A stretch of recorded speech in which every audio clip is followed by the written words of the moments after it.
Dia 6 de maio. Capítulos de hoje: Romanos 16, 2 Samuel 1. Dia 7 de maio. Capítulos de hoje: Filipenses 1, 2 Samuel 5 e 6. Filipenses 1. Paulo e Timóteo, servos de Cristo Jesus, a todos os santos em Cristo Jesus que estão em Filipos, juntamente com os bispos e diáconos. A vocês graça e paz da parte de Deus nosso Pai e do Senhor Jesus Cristo. Agradeço a meu Deus toda vez que me lembro de vocês. Em todas as minhas orações em favor de vocês, sempre oro com alegria, por causa da cooperação que vocês têm dado ao Evangelho desde o primeiro dia até agora. Estou convencido de que aquele que começou a boa obra em vocês vai completá-la até o dia de Cristo Jesus. É justo que eu assim me sinta a respeito de todos vocês, uma vez que os tenho em meu coração, pois quer nas correntes que me prendem, quer defendendo e confirmando o Evangelho, todos vocês participam comigo da graça de Deus. Deus é minha testemunha de como tenho saudade de todos vocês, com a profunda afeição de Cristo Jesus. Esta é a minha oração. Que o amor de vocês aumente cada vez mais em conhecimento e em toda a percepção, para discernirem o que é melhor, a fim de serem puros e irrepreensíveis até o dia de Cristo, cheios do fruto da justiça, fruto que vem por meio de Jesus Cristo, para a glória e louvor de Deus. Quero que saibam, irmãos, que aquilo que me aconteceu tem antes servido para o progresso do Evangelho. Como resultado, tornou-se evidente a toda a guarda do palácio e a todos os demais que estou na prisão por causa de Cristo. E a maioria dos irmãos, motivados no Senhor pela minha prisão, estão anunciando a palavra com maior determinação e destemor. É verdade que alguns pregam a Cristo por inveja e rivalidade, mas outros o fazem de boa vontade. Estes o fazem por amor, sabendo que aqui me encontro para a defesa do Evangelho. Aqueles pregam a Cristo por ambição egoísta, sem sinceridade, pensando que me podem causar sofrimento enquanto estou preso. Mas que importa? O importante é que, de qualquer forma, seja por motivos falsos ou verdadeiros, Cristo está sendo pregado, e por isso me alegro. De fato, continuarei a alegrar-me, pois eu sei que o que me aconteceu resultará em minha libertação, graças às orações de vocês e ao auxílio do Espírito de Cristo Jesus. Aguardo ansiosamente e espero que em nada serei envergonhado. Pelo contrário, com toda a determinação de sempre, também agora Cristo será engrandecido em meu corpo, quer pela vida, quer pela morte, porque para mim o viver é Cristo e o morrer é lucro. Caso continue vivendo no corpo, terei fruto do meu trabalho e já não sei o que escolher. Estou pressionado dos dois lados, desejo partir e estar com Cristo, o que é muito melhor. Contudo, é mais necessário, por causa de vocês, que eu permaneça no corpo. Convencido disso, eu sei que eu vou permanecer e continuar com todos vocês, para que o progresso e a alegria na fé, a fim de que pela minha presença outra vez, a exultação de vocês em Cristo Jesus transborde por minha causa. Não importa o que aconteça, exerçam a sua cidadania de maneira digna do Evangelho de Cristo, para que assim quer eu vá e os veja, quer apenas ouça a seu respeito em minha ausência.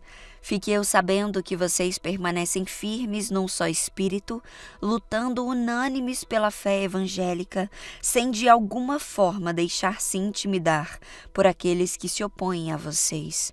Para eles isso é sinal de destruição, mas para vocês de salvação, e isso da parte de Deus. Pois a vocês foi dado o privilégio de não apenas crer em Cristo, mas também de sofrer por ele, já que estão passando pelo mesmo combate que me viram enfrentar, e agora ouvem que ainda enfrento. 2 Samuel 5. Então todas as tribos de Israel vieram a Hebrom para encontrar-se com Davi. Somos do mesmo povo e raça, disseram.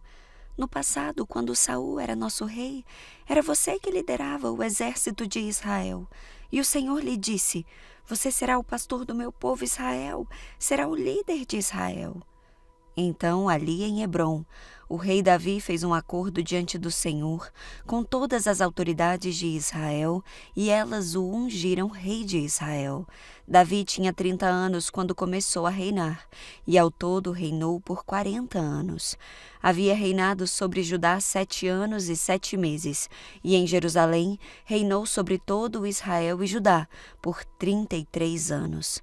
Então o rei partiu com seus soldados para Jerusalém, a fim de lutar contra os jebuseus que viviam naquele lugar.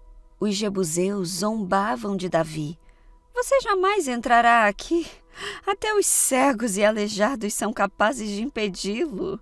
Diziam isso porque imaginavam estar seguros, mas Davi tomou a fortaleza de Sião, que hoje é chamada Cidade de Davi. No dia do ataque, Davi disse a seus soldados: odeio esses jebuseus, cegos e aleijados. Quem os atacar deve entrar na terra pelo túnel de água. Essa é a origem do ditado: os cegos e os aleijados não entrarão na casa. Então Davi foi morar na fortaleza de Sião e a chamou de Cidade de Davi. Ampliou a cidade desde o aterro até a parte interna. Davi foi se tornando cada vez mais poderoso, pois o Senhor, o Deus dos exércitos, estava com ele. Hirão, rei de Tiro, enviou a Davi mensageiros com madeira de cedro, carpinteiros e pedreiros, que construíram um palácio para Davi. E Davi compreendeu que o Senhor o havia confirmado como rei sobre Israel e exaltado seu reino por causa do seu povo, Israel. Depois de mudar-se de Hebrom para Jerusalém, Davi tomou mais concubinas e esposas e teve mais filhos e filhas. Estes são os nomes dos filhos de Davi que nasceram em Jerusalém: Samua, Sobabe, Natã, Salomão, Ibar, Elisua, Nefeg, Zafia, Elissama, Eliada e Elifelete. Quando os filisteus souberam que Davi tinha sido ungido rei de Israel, mobilizaram suas tropas para capturá-lo. Davi, porém, foi informado disso e desceu para a fortaleza. Os filisteus chegaram e se espalharam pelo vale de Refaim. Então Davi perguntou ao Senhor: devo sair e lutar contra os filisteus? Tu os entregarás em minhas mãos? O Senhor respondeu a Davi: sim, vá, pois certamente eu os entregarei em suas mãos. Então Davi foi a Baal-Perazim e ali derrotou os filisteus e exclamou: o Senhor irrompeu no meio dos meus inimigos como uma violenta inundação. Por isso chamou aquele lugar de Baal-Perazim. Davi e seus homens levaram os ídolos que os filisteus haviam abandonado ali. Pouco tempo depois, os filisteus voltaram a se espalhar pelo vale de Refaim. Mais uma vez, Davi consultou o Senhor. Não os ataque pela frente, respondeu o Senhor. Em vez disso, dê a volta por trás deles e ataque-os perto dos álamos. Quando ouvir um som como de pés marchando por cima dos álamos, ataque. É o sinal de que o exército vai à sua frente para derrotar o exército filisteu. Davi fez como o Senhor ordenou e derrotou os filisteus por todo o caminho, desde Gibeon até Gézer. 2 Samuel 6. Davi reuniu novamente todos os melhores guerreiros de Israel, 30.000 ao todo. Partiu com eles para Baalá de Judá, a fim de buscar a arca de Deus, junto à qual era invocado o nome do Senhor dos Exércitos, que está entronizado entre os querubins. Puseram a arca de Deus num carro novo e a levaram da casa de Abinadab, que ficava num monte. Saindo da casa, Uzá e Aiô, filhos de Abinadab, Conduziam a carroça nova que transportava a arca de Deus. Aiô estava à frente da arca. Davi e todo o povo de Israel celebravam diante do Senhor, entoando cânticos e tocando todo tipo de instrumentos musicais, liras, harpas, tamborins, chocalhos e símbalos. Quando chegaram à eira de Nacon, os bois tropeçaram, e Uzá estendeu a mão e segurou a arca. A ira do Senhor se acendeu contra Uzá, e Deus o feriu por causa disso, e ele morreu ali mesmo ao lado da arca de Deus. Davi ficou indignado porque a ira do Senhor irrompeu contra Uzá, e chamou aquele lugar de Pérez Uzá, que é conhecido assim até hoje. Davi teve medo do Senhor e perguntou: como poderei levar a arca do Senhor? Então resolveu não transferir mais a arca do Senhor para a cidade de Davi. Em vez disso, levou-a para a casa de Obed-edom, na cidade de Gate. A arca do Senhor ficou na casa de Obed-edom em Gate por 3 meses, e o Senhor abençoou Obed-edom e toda a sua família. Disseram ao rei Davi: o Senhor tem abençoado a família de Obed-edom e tudo que ele possui por causa da arca de Deus. Então Davi foi até lá e, com grande festa, levou a arca de Deus da casa de Obed-edom para a cidade de Davi. Quando os homens que carregavam a arca do Senhor davam 6 passos, Davi sacrificava um boi ou um novilho gordo. Davi usava um colete sacerdotal de linho e dançava diante do Senhor com todas as suas forças. Assim, Davi e todo o povo de Israel levaram a arca do Senhor com gritos de alegria e ao som de trombetas. Enquanto a arca do Senhor estava na cidade de Davi, Mical, filha de Saul, olhava pela janela. Quando viu o rei Davi saltando e dançando diante do Senhor, encheu-se de desprezo por ele. Trouxeram a arca do Senhor e a colocaram em seu lugar, dentro de uma tenda especial que Davi tinha preparado para ela.